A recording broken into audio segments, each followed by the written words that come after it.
میوانێکی ئەم ماڵە بین، گوڵێکی بەهاری بووچی ئەم ساڵە بین، دەروێشێکی ئەم کۆڕی زیکر و حاڵە بین، حاڵی خرۆشانی ڕۆح و ناڵەی عیشق و نەشئەی دیداری سەروەر و مەیل و نیازی سەفەر و کۆچ لە هەواری نادانی، حاڵی ئاوابوونی خۆری ئێوارەیەکی تەمەن و هەڵاتنی سپێدەیەکی بەیانی، حاڵی مناجاتی شەو و گریانی سەر قەواڵەی تەوبەی نسوح و پەشیمانی. سەرەتا بە ناوی خوای گەورە و میهرەبان، ئێمە لە ئەنجومەنی کۆمەڵی دادگەری هەستین بە ئامادەکردنی ئێوارە کۆڕێک بە بۆنەی پێشوازی مانجی ڕەمەزانی پیرۆز. مانجی ڕەمەزانی پیرۆز مانگەکە لە مانگە گەورەکانی خوای گەورە کە جیاوازە لە مانگەکانی تر. هەروەها پێویستە ئێمە لەو مانگەدا زیاتر هەوڵ بدەین عیبادەتەکانمان خواپەرستەکانمان ڕەنگمان لێ بداتەوە، زیاتر قورئان بخوێنین و هەروەها زیاتر ذکر بکەین، زیاتر خۆ بەو عیبادەتانە خەریکەین، نەک لە زیاتی ئەوەی عیبادەتەکان بکەین. بە تایبەتی ئەو لایەنەم زیاتر لۆ گەنجانە کە ئێستا هەستی پێ ئەکرێت، ئەویش خۆ مەژغولکردنە بە تۆڕە کۆمەڵایەتیەکان کە وەکو ئالوودەبوونێک لێ هاتێ لە لای گەنجان. هیوادارم گەنجەکان بە دوور بن لە زیاد بەکارهێنانی تۆڕە کۆمەڵایەتیەکان و هەروەها لایەنێکی تر لایەنی بازرگانی و بازار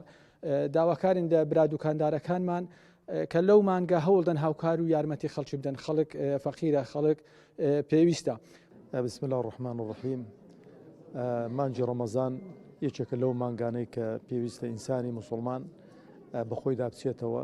و چاوێک بە 11 مانجی ڕابردوویدا بجێڕێتەوە و دەرفەتێکە مانجی ڕەمەزان بۆ گەڕانەوەی ڕاستەقینە بۆ لای خوا و ڕاستکردن لەگەڵ خوا و لەگەڵ نەفسی خۆماندا و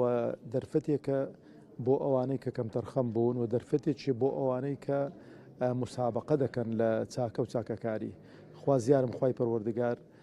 بمانگەێنێتە مانجی ڕەمەزان و تەوفیقمان بدا بۆ کاری چاک و کاری چاکتر و باشتر و خوازیاریشم خوای پەروەردگار مسلمانان لەسەر تا سەری زەوی سەر بخاتن و عاقبەت خێرمان بکە، سەر بەرز و سەرفرازی دنیا و قیامەتمان بکە ئینشاءالله. وەرن با لەم خستەخانە گەڕۆکەی ڕەمەزانە لە ناو ژووری بوژانەوەی ڕۆحەکانە تەدارەکی ڕۆحمان بکەین، زامی سەختی دەرمان بکەین، ڕۆحی ماندوو تا سێنراوی نەفسی بەدخوو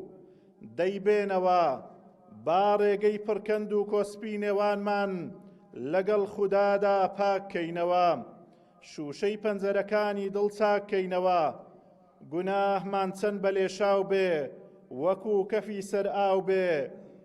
مادام بەدڵ پەشیمان بین، کڕیاری کاڵای ئیمان بین،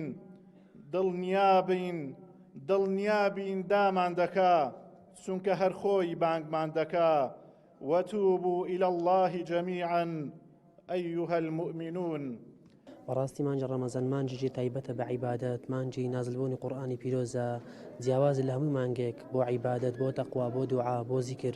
جا بەڕاستی لەسەر ئینسانی مسلمان پێویستە کە لەو مانگەدا هەوڵ و کۆشێکی زیاد لە پێویست بکات و عیبادەتێکی زیاد لە پێویست بکات و لە شکرانەی خوای پەروەردگار و زیکری خوای گەورە داوێت و لە خوێندنی قورئان و هەوڵ بدات کە ئەو مانگە بە کاملیان سرف بکات لە قورئان خوێندن و زیکری خوای گەورە، چونکە مانگێکی تایبەتە و مانجی نازلبوونی قورئانی پیرۆزە و بەڕاستی مانگێکیشە تیایدا کە لە بابەتێکردنی عیبادەت و خوێندنی قورئانی پیرۆزدا مانگێکە زۆر تایبەتە. جا بەڕاستی پێویستە لەسەرمان کە هەوڵ بدەین لەو مانگەدا بتوانین کاتەکانمان تەرخان بکەین بۆ خوێندنی قورئانی پیرۆز و زیکری خوای گەورە و لە هەمان کاتیشدا هەوڵ بدەین کە چاکەیەکی زۆر بکەین، چونکە مانگێکی زۆر تایبەتە کە بە زیکر، بە تاعات، بە عیبادەت، بە چاکە، بە خواپەرستی. وەک دەرێمە لە پێشوازی مانگێکی پیرۆزداینا زۆر گرنگە مرۆڤی مسلمان لەم مانگە پیرۆزەدا بە شێوەیەکی چاک خۆی ئامادە بکات و پلانی هەبێت، بێگومان هیچ ساتێک بە فڕۆ نەدات لە پەرستشەکان تایبەتی نوێژی جەماعەت و هەروەها خوێندنی قورئان. وەلایەنێکی تر کە زۆر گرنگە بەڕاستی برا دوکاندارەکان کەەوە زۆر گرنگە ئەم هەڵە بقۆزنەوە زیاتر لە بازار بە تایبەتی خوانەخواستە احتیکار نەکەن، شتەکانیان نەشاردنەوە یان گران نەکەن، لەم مانگەدا دەرفەت بخۆزنەوە زیاتر کەوە خێر و خێرات بکەن کە خێر و سەدەقاتەکانیان زیاتر شوێنی خۆی ئەگرێت.